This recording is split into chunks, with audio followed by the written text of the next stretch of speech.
Hello दोस्तों, आज हम बात करेंगे पेशेंट को ऑपरेशन से पहले बेहोश कैसे करते हैं और इसके पीछे का क्या प्रोसेस होता है, इसके पीछे का क्या साइंस होता है, इस बारे में हम बात करेंगे। कोई भी पेशेंट की सर्जरी या बड़ा ऑपरेशन करने से पहले एनेस्थेसिया की मदद से बेहोश किया जाता है।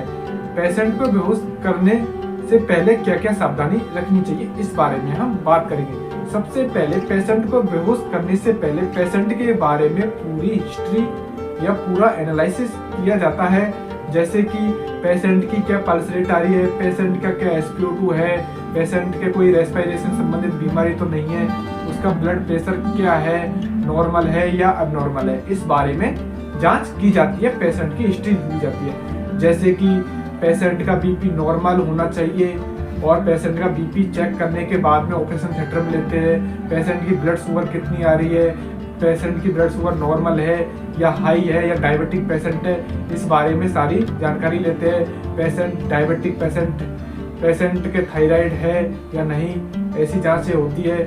और कोई भी मेडिसिन से कोई एलर्जी है या नहीं, इस बारे में भी जानकारी लेनी पड़ती है। पेशेंट को किडनी संबंधित कोई बीमारी तो नहीं है, लीवर एब्सिस तो नहीं हो रहा है, ऐसे लक्षण नजर तो नहीं आ रहे हैं और न्यूरोलॉजिकल डिजीज तो नहीं है। इस प्रकार हम पेशेंट की सारी हिस्ट्री लेकर ही हम पेशेंट को ऑपरेशन के लिए रेडी करते हैं। दोस्तों, ऐसे पेशेंटों के बारे में एनालाइज करना बहुत जरूरी होता है।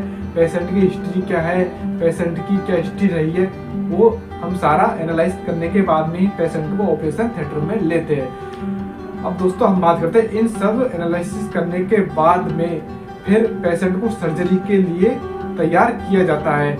पेशेंट को सर्जरी से पहले 5 या 6 घंटे तक कुछ खाने को नहीं दिया जाता। यह गाइडलाइन पेशेंट को फॉलो करनी रहती है।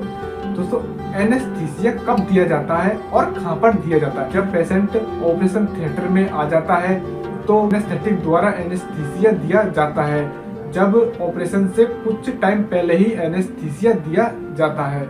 इसके बाद में पेशेंट की सर्जरी या बड़ा ऑपरेशन चलता है, काफी टाइम तक चलता है, जैसे आधी 30 मिनट तक चल सकता है, 1 घंटे तक चल सकता है। इस प्रकार जिस प्रकार सर्जरी की प्रोसेस होती है उस प्रकार ही ऑपरेशन चलता है। इसके 3 ऑपरेशन या सर्जरी के बाद 3 या 4 घंटे में पेशेंट को होश आना अनिवार्य होता है। दोस्तों, यह प्रोसेस होती है ऑपरेशन से पहले पेशेंट को बेहोश करने की। दोस्तों, वीडियो अच्छी लगे तो चैनल को लाइक करें, सब्सक्राइब करें। धन्यवाद।